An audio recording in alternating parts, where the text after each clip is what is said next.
mom was like, May, this is your dad. And I'm like,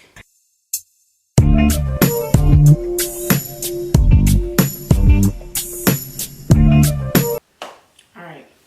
What's up, so you should know you love me and you can't get enough of me. Whew. It's your girl, Marie. Alright, y'all, if you're new to my channel, hey, welcome to It's Mariee. Like I said before, I'm your girl, Marie. Subbies, y'all know the routine. Like, comment, and subscribe. Follow your girl on all social media. Don't forget, ring that bell. Go ahead, ring that bell. Alright, y'all. Y'all already know what today is. Today is Tuesday. So it is Tell a Story Tuesday. And I post on my Instagram what should be my next story time. You guys have spoken. So today I'm going to tell you guys the time I met my dad. Yep. The time I met my biological, actual, real father. Alright, so I told myself I'm not gonna cry in this story time. So that's the goal. If I get to crying, just quit. Marie, quit crying. Alright, so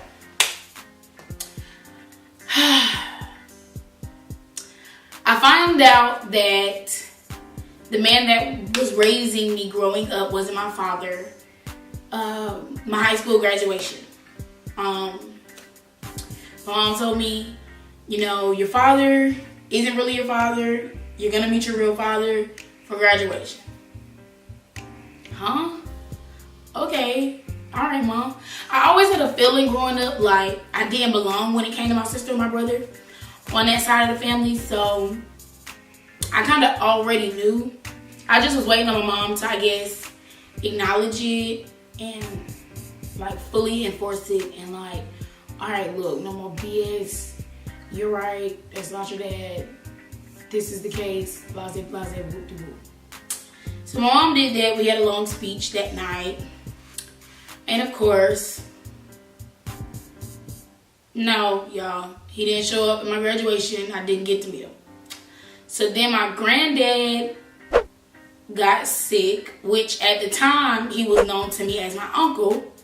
So my granddad was getting sick, his health was declining, and my mom was like, let's take a trip up there and see him. And that's what we did. We took a trip. I was pregnant with JJ. I was about 8 months. We took the longest ride ever, y'all. To get to Delaware, because I was born in Delaware, 13 hours. You know what? Let's be short. Hey Siri, how far of a drive is it to Wilmington, Delaware from my location? Wilmington is about 684 miles away by car. 10 hours and 2 minutes. 10 hours and 2 minutes is the drive to Delaware. That's the long drive. And I was 8 months pregnant. I got up there. It was just me and my little brother. My sister didn't go. Well, my sister don't take a lot of trips with us. So we went up there and I got to meet my dad. He was working at my grandma's shop because my grandma is a mechanic. She's the bomb of mechanics. Like, what?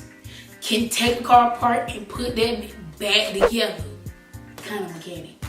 So he was working with her at the shop because he's a mechanic too. And you know, mechanics run like on their side of the family. Everybody like knows how to work on cars because they race cars as well, which is cool too. And so he was there, and my mom was like, May, this is your dad. And I'm like, yeah, so how's the weather? How are you? You know? Didn't kind of know what to say to him. Like, do I say, where have you been these past 19 years? Do I hug him and say I love you? Like, it's no rule book to this kind of situation. So he gave me a hug and he was like, so she knows. And my mom was like, yeah, she knows you're her dad. She knows. So I'm like, hey. He was like, hey, how you doing? And it was cool at first. We got to like hang out in the break room. We went to go get lunch. And we was like, you know, hanging out, chilling or whatever. It was cool. Everything was cool. it always started out good, y'all. I guess that's the lovey-dovey stage. So then I find out that I have 2 bomb sisters on that side. How ironic, y'all. I'm in the middle on both sides. So I got Autumn, me, Stephanie, and then on my mama's side is my sister Jasmine, me, my little brother TJ. Your girl was just born to be like that big. Like, I was just, woo. Alright, so believe it or not, y'all, I look exactly like my dad. Like, exactly like my dad. I'm a little cuter version of him, but exactly like my daddy. So we got to meet or whatever. I got to meet my sisters, and it was so cool when I met my sister because we was just laughing it off like, so they say we sisters. Yeah, you my son now. It was that kind of thing. She was so cool. Autumn was like the coolest. I had heard like a lot of horror stories of her before I met her, but I'm big on making my own perception. And when people are going through things, you're gonna see the worst. So like, me and Autumn was tight. Like, I loved her. Like, everywhere she was going, I was going. I was literally like a little sister. Like, what we finna do? Where we going? Hopping in your car. Like, it was that kind of relationship. So I can't wait to make a trip over there to go see her. She just had a new baby boy. Shout out to y'all. Like, I love y'all. And she has an older daughter too. Her name is Aaliyah. I met her, and then I have a little sister, Stephanie. She's young, so it's a lot she don't know, and it's a lot that she doesn't understand. And then she lives with him, or he's in her life. He's involved in her life. He has a lot to say so in her life. One thing I found out about my dad is he's controlling.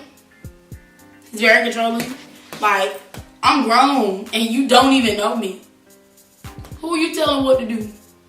Oh, okay. It was a joke. Knee slapper. It was a joke. Okay. Yeah, that's the kind of mentality that I had. Will still have. Of course, I couldn't go all the way to Delaware and not talk to him. And like, feel him out. Like, what kind of man are you? Like, who are you? Like, where would you fit in my life if I was to allow you to be in my life? And that blew up really quick. So, I found out that I'm a lot like my dad when we got in the same room with each other. When I say a spinning, like, I'm gonna show y'all pictures. Like, when I say a spitting image, personality and all. Goofy, down to earth, selfish, self-centered, but fun. And also a hothead, which it makes sense.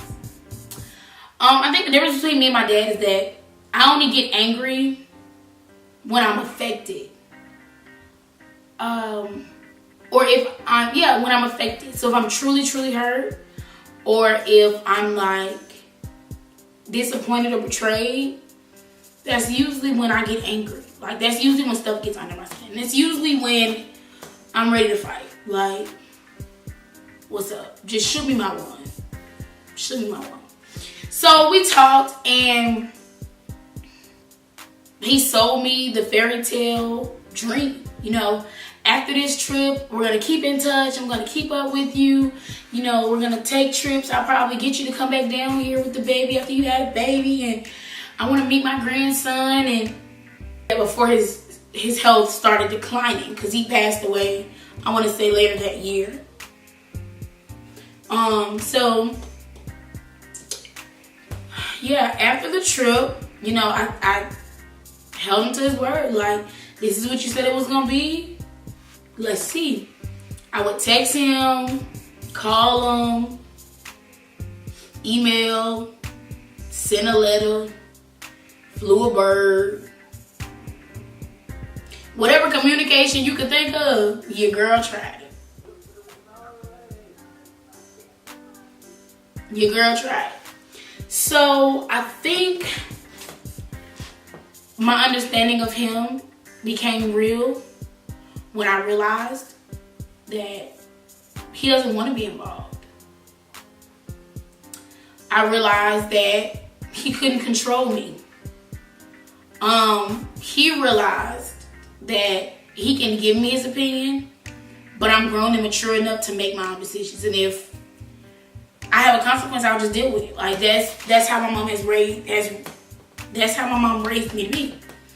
So it was kind of hard because we have two separate lifestyles. I think he's Islamic. And so they don't celebrate holidays. They don't eat meat. Like, it's a lot of rules to that lifestyle. And I'm not Islamic. I have nothing known to that knowledge. Like, I don't know anything about that lifestyle. And one Christmas, I text him, Merry Christmas. Not to be funny, not to be petty. You know, it was just genuine love. We don't ever talk. Maybe this will start a conversation. Merry Christmas. He went off. He cussed me out and told me I was being disrespectful to his religion. All of this, all of that. How, when I really did not dawn and say, let me not text him that because he's Islamic. The only reason why I remember now is because we had a big argument about it. So it's like, the only reason why I remembered it is because we had a huge argument about it, and it was just like, how am I supposed to know that? So we had a falling out about that, and it was just like, to celebrate a holiday is to endure in festivities, is to be involved, like giving gifts and, you know, celebrating something is partying for it, celebrating it.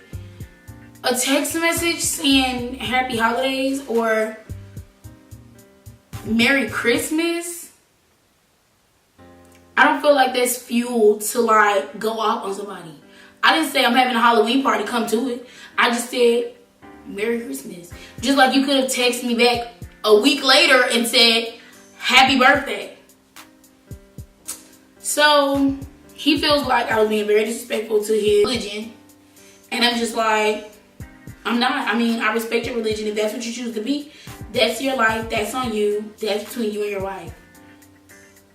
I don't know you. How are you gonna knock me for something I don't know? So that was the first problem. Or first red flag, I guess I should say. Then another red flag was like, I'm constantly chasing you. Like, constantly chasing you. Hey, what's up? How you doing? Hey, can we talk today?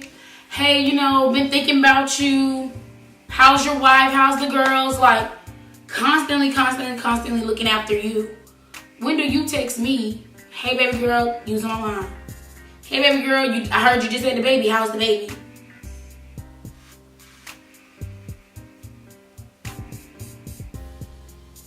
I know, right? Some dad. So I'm just like, all right, this whole meeting your dad thing is getting overrated. Like, I met you, I put a name to a face. I know what you look like. That's it. That's the only difference. Like, that's the only difference. So it's like, what was the point? What was the point for this big meeting? Why was I so hyped up to meet you? Why did I even care to meet you? You in the same position we were in as if I didn't know you. You don't call, you don't text, you don't even call my mama to check in on me. Like, why should I have to beg you to be in my life? Do you love me? Do you care to know about me? Do you want to get to know me? Like, your girl is doing phenomenal out here. Like, so I just feel like it's overrated. It was overrated and it was just pointless. Like, I still don't know him. He's not involved. He don't give it.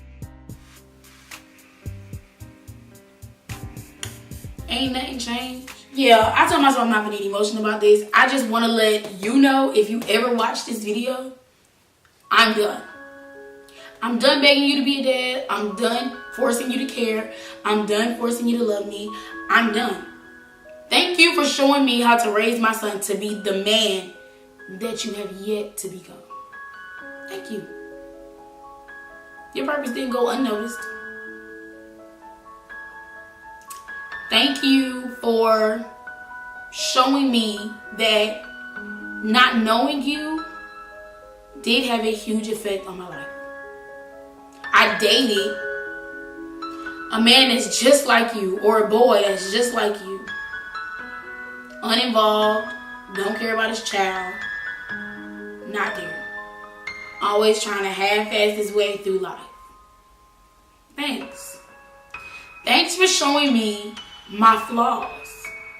We're so much alike. But what differs between me and you, I see my flaws and I work on them. I learn my strengths and I keep them strong. This video is a message to you. I'm done begging you to want me as a daughter. It's overrated, it's outdated, it's played, and I'm done. I'm done. If you don't love me, that's on you. If you don't see my worth, that's on you. Your girl value is priceless.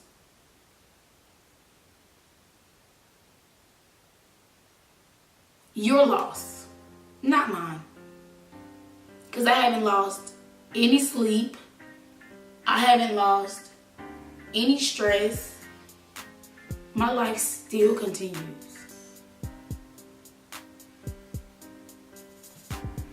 Still continues. Y'all, I just realized I just sat here and did this whole video without earrings. No earrings in your ear. No earrings. So, I'm over it, y'all. I told myself I'm not gonna get emotional because there's nothing to be emotional about. Like, I'm letting go of all the hurt. I'm letting go of all the stress that was tied to this. I'm letting go of all of my hatred because it's gonna wear me down. It's not gonna affect him. So I'm letting it go. I'm letting it go. I forgive you for being who you are. I accept you for who you are. I understand why my mom made the decisions that she needed to make.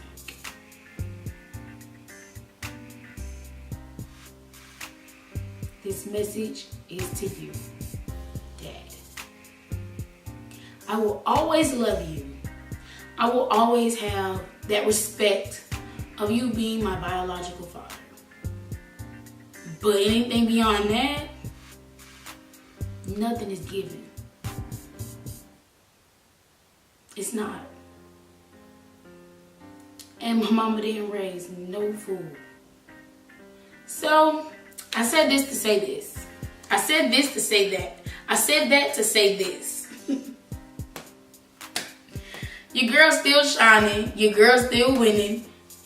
Marie looking good. Baby, looking good. I feel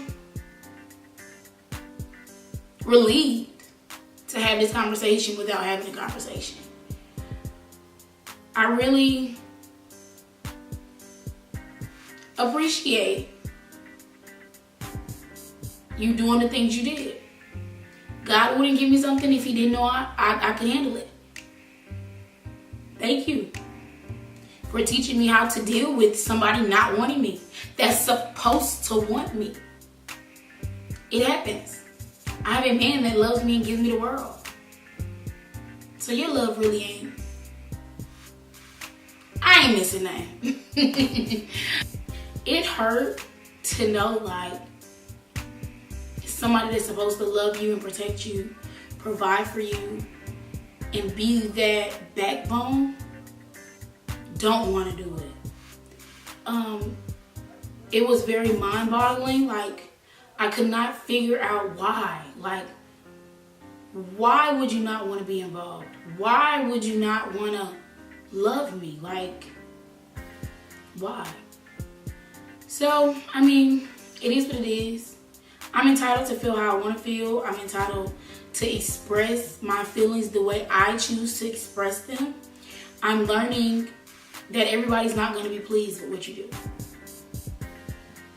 And I enjoy telling story times for you guys. It's actually therapeutic for me because I get to talk and not actually have a conversation. I get to just release how I'm feeling.